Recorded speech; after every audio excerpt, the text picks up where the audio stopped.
When I initially began this project, I wasn't really sure what gamification was or how I could implement it.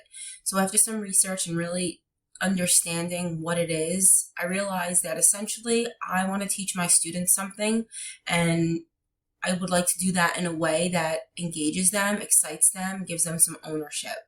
So the goal for my presentation today, or the game that I will be creating, is to essentially teach students to create a presentation using Google Slides. So the idea really came about considering where I am in my teaching with my students right now, and they are currently in a research project. Typically it's done in groups, but nowadays it's being done more independently, so students do need to figure out a way to collaborate even at the elementary level. But I started to think ahead a little bit and how this could be used for the future. So for me, I would like to teach my students how to use Google Slides to present their work, and they would be doing this for the first time. So to kind of excite them a bit, I want them to elevate their presentation with Google Slides.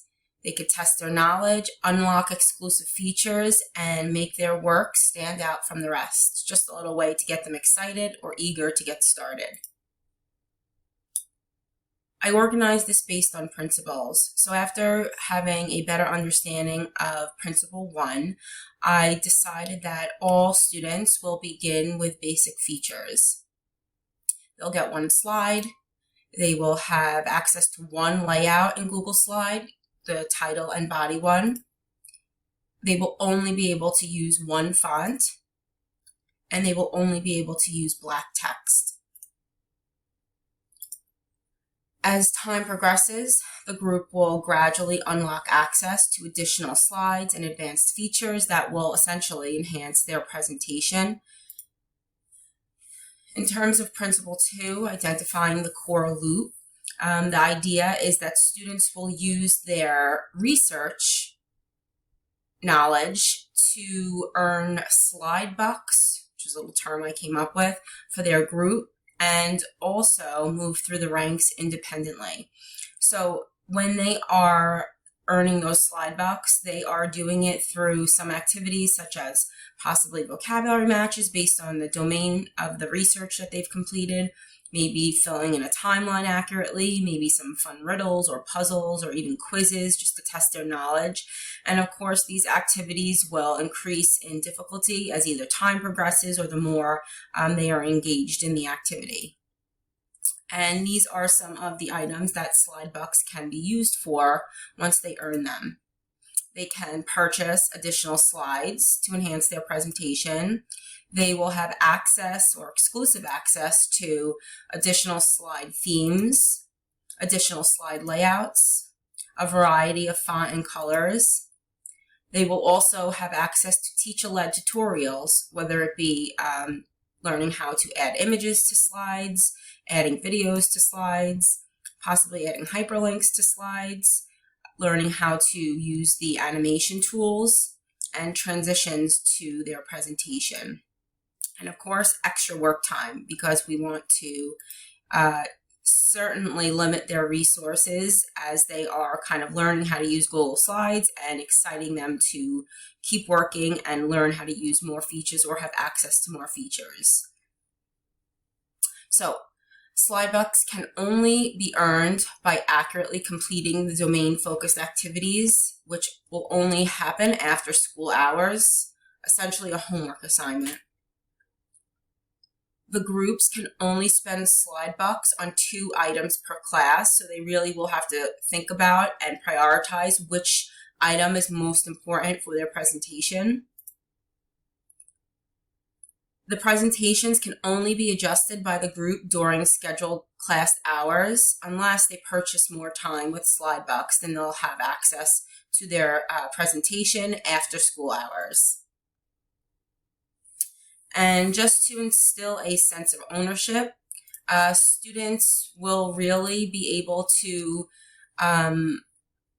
move through the ranks, and that's kind of a little bit of pride individually. So the more activities they complete accurately, the higher their class rank, possibly starting out as novice and moving through to expert.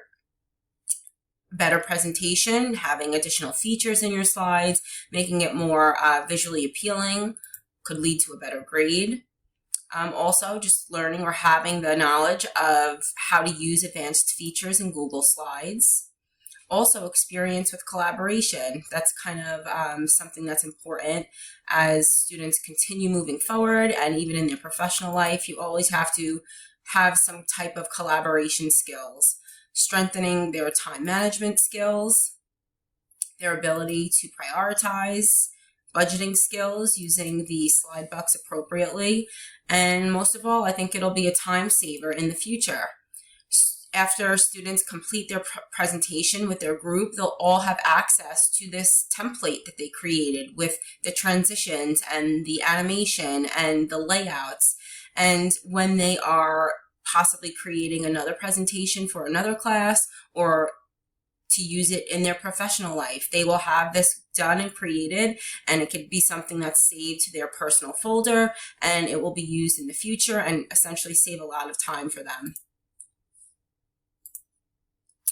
And lastly, Principle 5, integrating the social aspect, definitely starts out as that because the groups did some research together, but to continue moving that to the presentation or the creation of the presentation, group members can collaborate after school hours to ensure each member completes those homework activities correctly, because it will allow them to earn more slide bucks. They will also meet during class time and discuss how to spend the slide bucks, what they'll use to make their presentation a little bit more appealing.